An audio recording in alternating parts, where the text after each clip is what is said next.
नमस्ते, जय श्री कृष्णा। चालू करते हैं गीता पुराण महाभागवत। आप लोग जो भी इस वीडियो को देखेंगे, भगवान आप लोगों को में खुशी देंगे। धृतराष्ट्र बोले, हे संजय, धर्मभूमि कुरुक्षेत्र में एकत्रित युद्ध की इच्छा रखने वाले मेरे और पांडु के पुत्रों ने क्या किया। संजय बोले, उस समय राजा दुर्योधन ने गुरु द्रोणाचार्य के पास जाकर यह वचन कहा, हे आचार्य, देखिए पांडवों की सेना को जो आपके ही शिष्य द्रुपद पुत्र धृष्टद्युम्न के द्वारा सुव्यवस्थित की गई है, उसमें अनेक महाबली वीर हैं, जैसे कि भीम, अर्जुन, युयुधान, विराट और महारथी द्रुपद, धृष्टकेतु, चेकितान, काशीराज, पुरुषप्रवीर, कुंती भोज और शाव्य जैसे पराक्रमी, योधामन्यु और उत्तमौजा, सुभद्रा का पुत्र और द्रौपदी के पांचों पुत्र भी सभी महारथी हैं। अब आप मेरी सेना के उन प्रमुख योद्धाओं को सुनिए जो युद्ध में मेरी रक्षा कर रहे हैं। आप स्वयं भीष्म, कर्ण, कृपाचार्य, अश्वत्थामा, विकर्ण और सोमदत्त का पुत्र भूरिश्रवा, अनेक ऐसे भी शूरवीर हैं जो मेरे लिए अपने जीवन को अर्पित कर देने को तत्पर हैं। हमारी सेना की रक्षा भीष्म कर रहे हैं, इसलिए वह पर्याप्त है, जबकि पांडवों की सेना की रक्षा भीम कर रहा है। अब आप सभी अपने अपने स्थान पर अडिग रहकर भीष्म पितामह की रक्षा करें। तब वृद्ध भीष्म पितामह ने जोर से सिंहनाद किया और शंख बजाया, जिससे कौरवों के दिलों में उत्साह भर गया। फिर नगाड़े, ढोल, मृदंग, शंख और सींग एक साथ बजने लगे, जिससे एक भयानक गर्जना फैल गई। उसके बाद श्री कृष्ण ने पांचजन्य, अर्जुन ने देवदत्त और भीम ने महाशंख पौंड्र बजाया। अर्जुन की पत्नी सुभद्रा के पुत्र अभिमन्यु ने महान शंख बजाया। इसके साथ ही सभी पांडवों ने भी अपने अपने शंख बजाए, जिससे संपूर्ण आकाश गूंज उठा। उस समय अर्जुन ने रथ के मध्य भाग में खड़े होकर श्री कृष्ण से कहा, हे मधुसूदन, कृपया रथ को दोनों सेनाओं के बीच खड़ा करें, ताकि मैं इन युद्ध करने वालों को देख सकूं कि वे किसके लिए युद्ध करने आए हैं। जब श्री कृष्ण ने रथ को दोनों सेनाओं के बीच खड़ा कर दिया, तब अर्जुन ने अपने सगे संबंधियों को पंक्तिबद्ध देखा। तब अर्जुन ने अपने हृदय में करुणा का अनुभव किया और अत्यंत दुखी होकर नीचे बैठ गए। उसने अपने धनुष को नीचे रख दिया और कहा, हे केशव, मेरे अंग शिथिल हो रहे हैं, मेरा मुख सूख रहा है, मेरा शरीर कांप रहा है, मेरा धनुष हाथ से गिर रहा है। हे मधुसूदन, मैं इन युद्ध करने वालों को नहीं देख सकता, क्योंकि मुझे अपने बंधुजनों की हत्या करना अच्छा नहीं लग रहा। हे गोविंद, मुझे न तो विजय चाहिए, न राज्य, न सुख। हे जनार्दन, हमें ऐसे लोगों की हत्या करने का कोई अधिकार नहीं है जो हमारे ही परिवार के हैं। भले ही वे लालच में आकर युद्ध कर रहे हों, लेकिन हमें धर्म का पालन करते हुए हिंसा से बचना चाहिए। यदि हम अपने स्वजनों की हत्या करते हैं तो पाप के भागी बनते हैं। कुल का नाश होने से सनातन धर्म नष्ट होता है, और जब धर्म नष्ट हो जाता है तो अधर्म फैलता है, और जब अधर्म बढ़ता है तो स्त्रियां भ्रष्ट हो जाती हैं और उनसे उत्पन्न संतान अधर्मी होती है। ऐसे अधर्मी परिवारों का सामाजिक संतुलन बिगड़ता है और पितरों को भी तर्पण नहीं मिल पाता। इसलिए हे जनार्दन, हमको ये युद्ध नहीं करना चाहिए, क्योंकि इससे कुल और धर्म दोनों का नाश होता है। हे मधुसूदन, मैं युद्ध नहीं करूंगा। और यह कहकर अर्जुन रथ के भीतर बैठ गया। धृतराष्ट्र बोले, हे संजय, अब अर्जुन ने अपने शत्रुओं और संबंधियों को देखकर अपने हृदय में बड़ा दुख अनुभव किया है।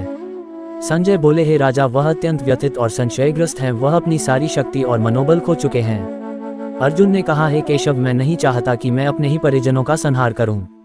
मैं ये युद्ध नहीं कर सकता, क्योंकि इससे मेरे कुटुंब का विनाश होगा। ये युद्ध धर्म के विरुद्ध होगा और इस कारण समाज का पतन होगा।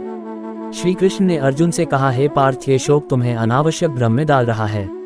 तुम्हें अपने धर्म का पालन करना होगा, क्योंकि युद्ध धर्म में धर्म ही विजय का आधार है। शरीर नश्वर है पर आत्मा अमर है। जो जन्म लेती है वह पुनः जन्म लेती है, जो मरता है वह पुनः जन्म लेता है। ये संसार का नियम है। तुम्हारा दायित्व है कि तुम धर्म की रक्षा करो और अधर्म का नाश करो। अर्जुन ने कहा, हे भगवान, ये सब मैं समझ रहा हूँ, किंतु मेरे मन में संशय है। श्री कृष्ण बोले, हे अर्जुन, अपने मन के संशयों को छोड़कर अपने कर्तव्य का पालन करो। जिस प्रकार एक योद्धा अपने कर्तव्य से विमुख नहीं होता, वैसे ही तुम भी युद्ध में अडिग रहो। कृष्ण ने कहा, ये शरीर क्षणभंगुर है, लेकिन आत्मा शाश्वत है, जो कभी नष्ट नहीं होती। जो युद्ध में मरते हैं वे जन्म और मृत्यु के चक्र से मुक्त हो जाते हैं। इसलिए तुम्हें अपने धर्म का पालन करना चाहिए। श्री कृष्ण ने अर्जुन को जीवात्मा, परमात्मा, धर्म, कर्म और मोक्ष के विषय में विस्तार से समझाना शुरू किया। उन्होंने कहा, जीवन में धर्म और कर्म का पालन करना अत्यंत आवश्यक है। अहंकार और मोह से दूर रहकर कर्म करना चाहिए। अपने कर्तव्य के प्रति निष्ठा रखनी चाहिए और फल की इच्छा त्याग देनी चाहिए। इस प्रकार जीवन में मन की शांति और परम आनंद प्राप्त होता है। अर्जुन ने अपने मन की शंका बताई और श्री कृष्ण ने उसे ज्ञान की गहराई से समझाया। श्री कृष्ण के उपदेशों में कर्मयोग, ज्ञान योग और भक्ति योग का वर्णन है। कृष्ण ने कहा, जो अपने कर्मों को भगवान को समर्पित कर देता है वह सब बंधनों से मुक्त हो जाता है।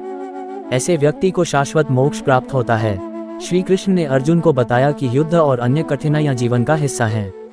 किसी भी परिस्थिति में अपने धर्म और कर्म को नहीं छोड़ना चाहिए। जो व्यक्ति अपनी जिम्मेदारियों से भागता है वह अपने जीवन का उद्देश्य खो देता है। इसलिए अर्जुन को अपने कर्तव्य का पालन करना चाहिए। अर्जुन ने श्री कृष्ण से पूछा कि कैसे वे अपने मन को स्थिर और शांत रख सकते हैं। कृष्ण ने कहा, मन को संयमित करना आवश्यक है। योग, ध्यान और सच्चे भक्ति से मन की अशांति दूर होती है। जो व्यक्ति ईश्वर में विश्वास रखता है उसे जीवन में कभी असफलता नहीं मिलती। इस प्रकार श्री कृष्ण ने अर्जुन को जीवन के रहस्यों से अवगत कराया। अर्जुन ने अपनी शंका और डर को दूर कर युद्ध के लिए तैयार हो गया।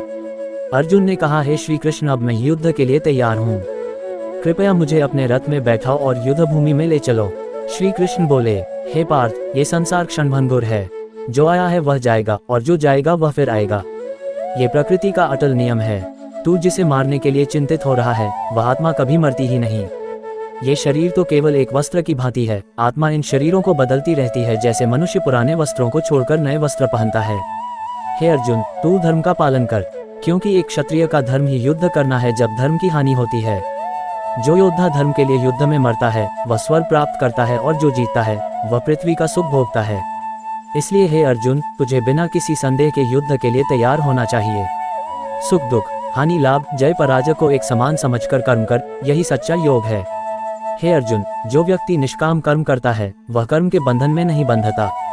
कर्म करते हुए फल की इच्छा न करना ही बुद्धिमत्ता है। इस प्रकार कर्मयोगी संसार में रहते हुए भी संसार से परे होता है। श्री कृष्ण ने कहा, हे अर्जुन, जो व्यक्ति न तो सफलता से प्रसन्न होता है और न ही असफलता से दुखी होता है, जो अपने कर्तव्य का पालन करते हुए ईश्वर में समर्पण भाव रखता है, वह सच्चा योगी है।